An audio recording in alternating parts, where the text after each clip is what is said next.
Hey, Disney fans, planners, and reluctant visitors. I'm Becky, and this is Touring Plans Teaches.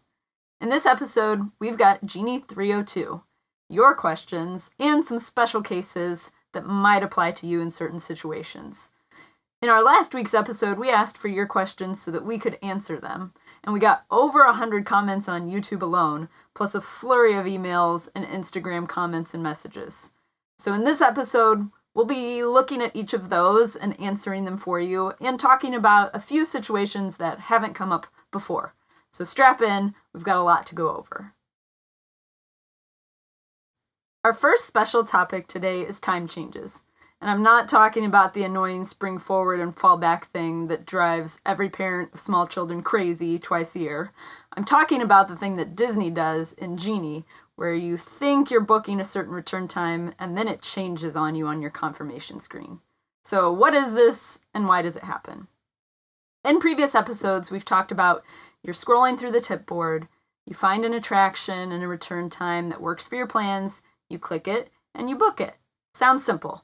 But in reality, there's a few screens in between there. You have to confirm your traveling party, who all is going to use those reservations, and so that takes a little bit of time. And at the same time that you're doing that, a bunch of other people could be doing that too. And Disney doesn't save that reservation for you as soon as you click it. So if other people are making it first, that could bump your return time out into the future, sometimes as much as by 2 or 3 hours. So you have to be really careful and check that your confirmation screen has that real return time for you. Now, unfortunately, we don't have any hacks for how to avoid this or how to fix it if it happens. You're really stuck with the return time that comes up in your confirmation screen. Your only options are to cancel that one and to try to make another one. But if you're going back for the same attraction, really that return time's just going to get pushed out further and further into the future. Now, we can tell you when to keep an eye out for this, and that's because it happens most frequently in time periods where a bunch of people are trying to book an attraction at the same time. When does that happen?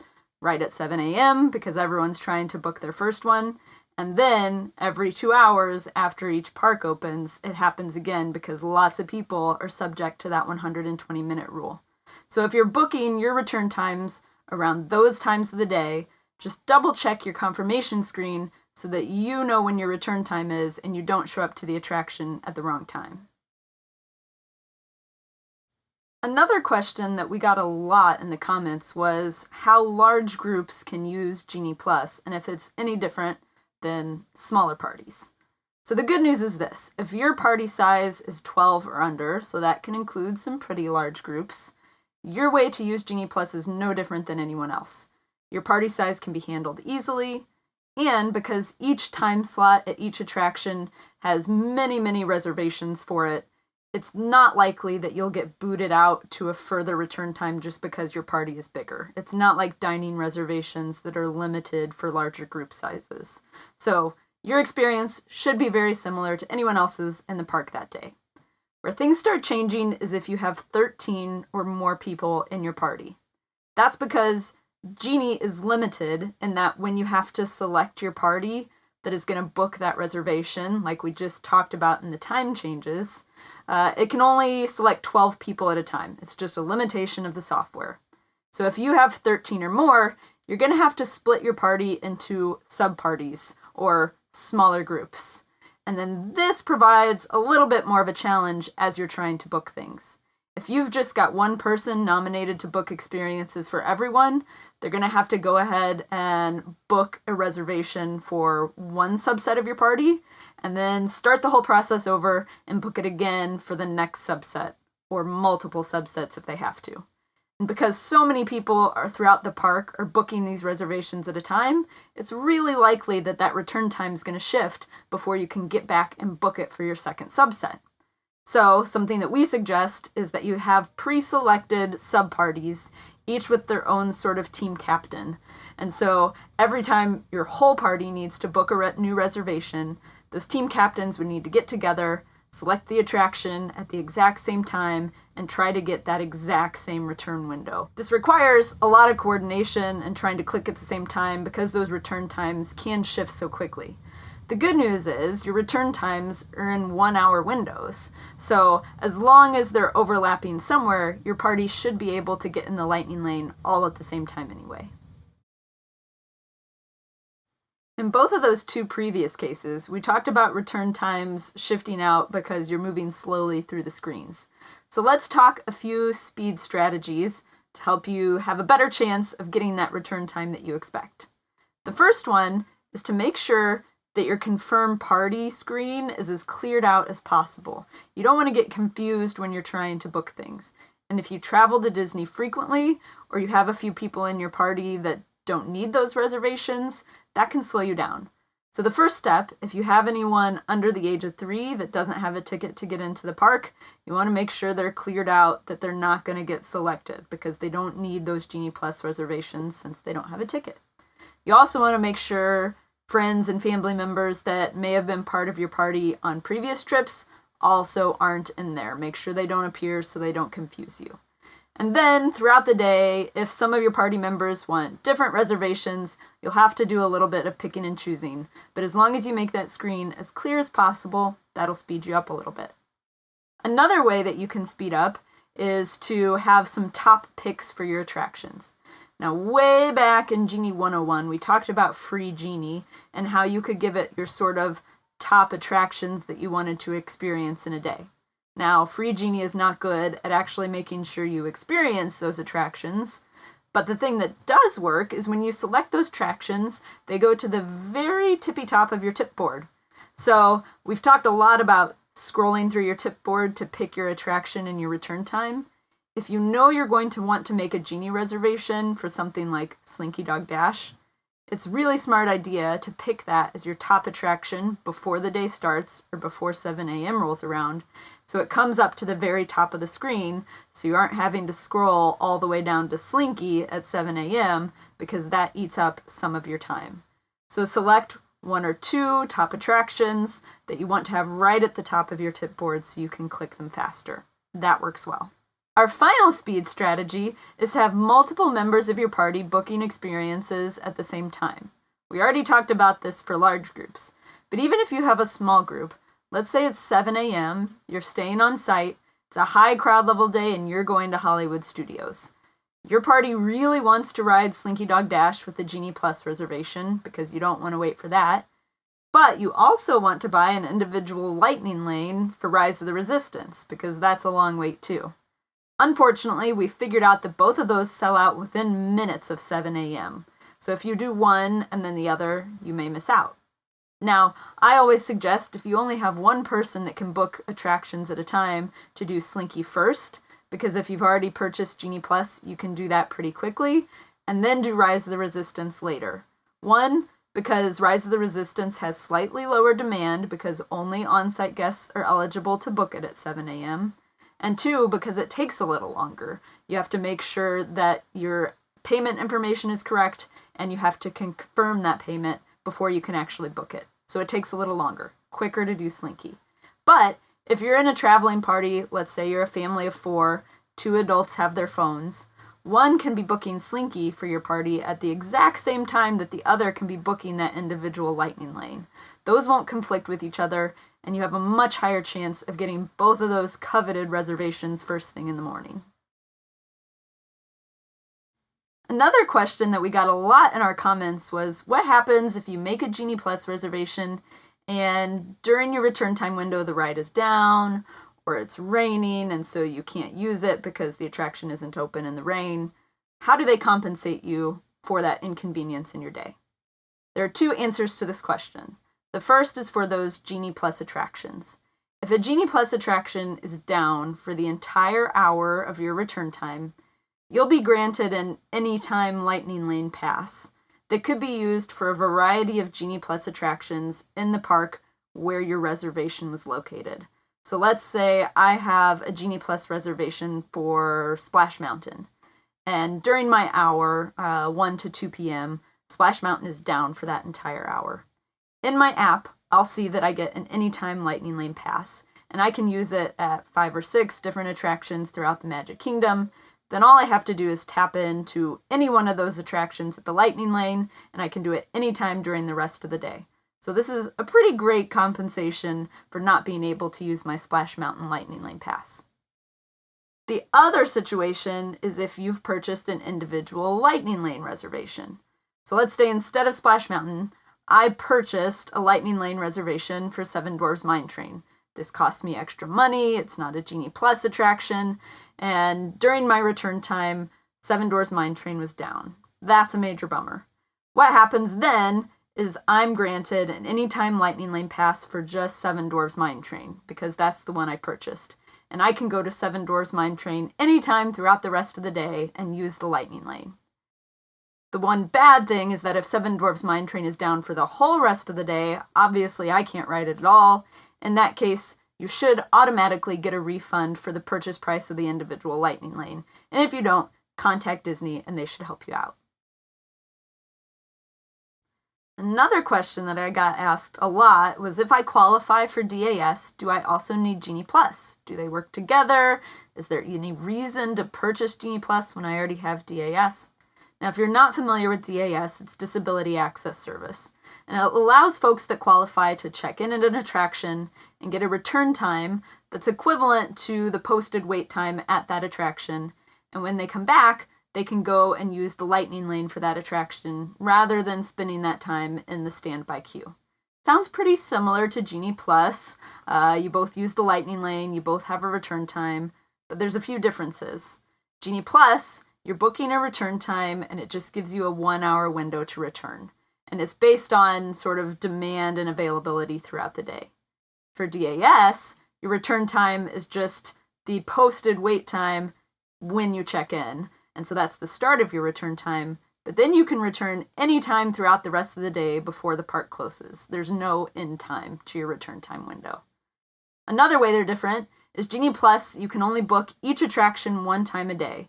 So even if I'm the world's biggest It's a Small World fan, I can't book Genie Plus for it, ride it, and then book Genie Plus for it again and keep doing that for the rest of the day. I only get one Genie Plus for It's a Small World. DAS is the opposite. I can get DAS return times for the same attraction over and over and over as much as I want in a day.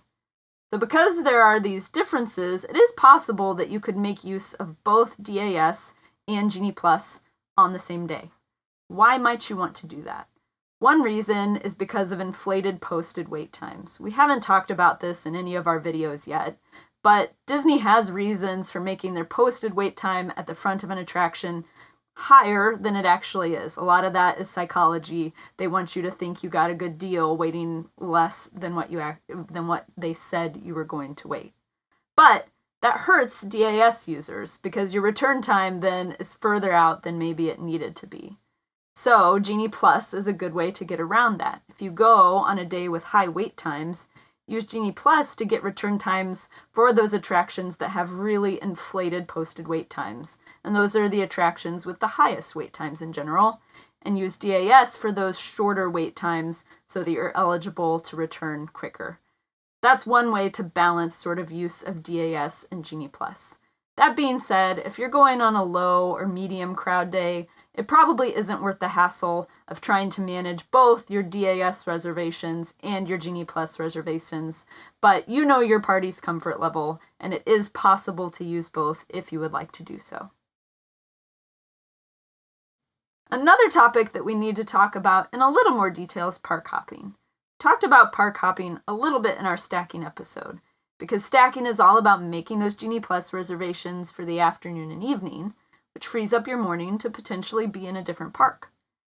And when we talked about the 120-minute rule, we got a few questions about when that timer starts. So in general, you make your first Genie Plus reservation at 7 a.m. or sometime before the parks open, because then your 120-minute timer for when you're able to make your next reservation doesn't start until the park opens. Now the question we got was, which park opening starts that 120-minute timer?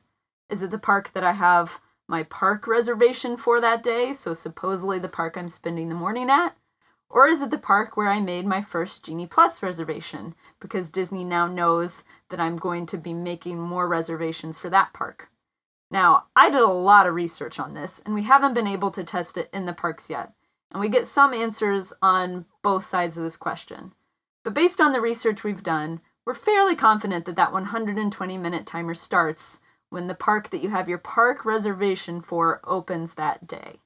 Now, a lot of people have already gotten smart and figured out that this means whenever you're stacking, you should book Animal Kingdom as your park for the day. Why is that? Because Animal Kingdom tends to open the earliest out of all 4 parks in Disney World. And so if it's opening earliest, that means your 120-minute timer is going to be starting earlier than the folks that have their park reservations at the other parks. So you can get a little bit of a head start on your stacking strategy if you have Animal Kingdom as your first park of the day. Now, a lot of people also asked, so what should my park hopping strategy be in order to make the most use of Genie Plus? This means that these suggestions are both going to start with Animal Kingdom because it starts the earliest, lets you stack more in the afternoon because you get that timer started early, and really you should hop from Animal Kingdom to either Hollywood Studios or Magic Kingdom because that's where you're going to get the most use out of your Genie Plus time savings. You don't really want to hop to Epcot because there aren't that many attractions there where Genie Plus is going to save you a lot of time. Our last topic is one that's near and dear to my own heart, and that's rider swap. If you're not familiar with rider swap, here's how it typically works. Let's say you're a party that's just a couple of parents and a young child, and you're in Magic Kingdom for the day, and your young child isn't quite tall enough to go on Seven Dwarfs Mine Train yet, but obviously both parents still want to ride it, so you go up to the front of Seven Dwarfs Mine Train, you check in, and say you'd like to do rider swap. Once you do that, the first parent goes and waits in the standby queue and experiences the attraction. After they're finished, the second parent goes up to the cast members at the front again, and they're checked in and able to use the lightning lane for that attraction and not wait, because they were essentially doing the standby wait, just with the young child not actually in the standby queue. Now, if you were like me in the era of FastPass Plus, you figured out a way to sort of hack that rider swap to make you have even more FastPass reservations. And the way it worked was this. The first parent of that rider swap, if they had a FastPass Plus reservation for Seven Dwarfs Mine Train, in the first leg, they would use the lightning lane, and then they would swap out, and the second parent, even though they didn't have a FastPass Plus reservation, would also use the lightning lane. So in that way, you could turn your 2 adults into 6 FastPass Plus reservations because they each could have a different 3 and be the first leg of that swap, and then have the person without the reservation be the second leg. Unfortunately for all of us that liked to use this hack, Disney got wise and they sort of closed that loophole. In the era of Genie Plus, if you don't have any Genie Plus reservations at that attraction, rider swap works the exact same way. But if you want the first leg to use the lightning lane, they have to have that Genie Plus reservation, but so do the people in the second leg of the swap. So no more getting around and splitting up Genie Plus reservations. If your first leg is using Genie Plus to use the lightning lane, your second leg of the swap does too. They've also tightened the rider swap rules in one other important way that doesn't necessarily have anything to do with Genie Plus, but we need to mention it anyway. Back before the pandemic started, rider swap had no limits on how many people could experience the attraction with you on the second leg. So you could have one parent staying behind with one kid and a party of 8 people waiting in standby and experiencing the attraction. And then when you swapped, one parent could go wait with the kid, and the other 7 people that already did the attraction could swap with the second parent and ride it again. And this was a really cool way to experience the attraction multiple times. After the reopening of the parks, they've narrowed things down. The official language says that the parent on the second leg of the swap can bring a limited number of people along with them on the attraction, but really Disney's only obligated to let them take one additional person with them in the lightning lane for the second leg.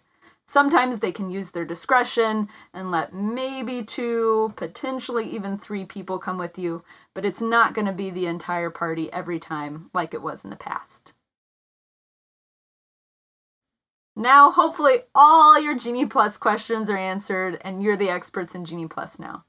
If that's not the case, if you still have some different questions or comments, situations that you could use help with, you can always contact me. My contact information is down below in the description. Next week, we aren't going to have a Touring Plan Teaches episode because we're taking a spring break. And the week after that, we'll be back with 2 episodes dedicated to Genie information at Disneyland, where the rules are slightly different and we have lots of data about how you can save the most time. Thanks for joining us this week. We'll talk to you later.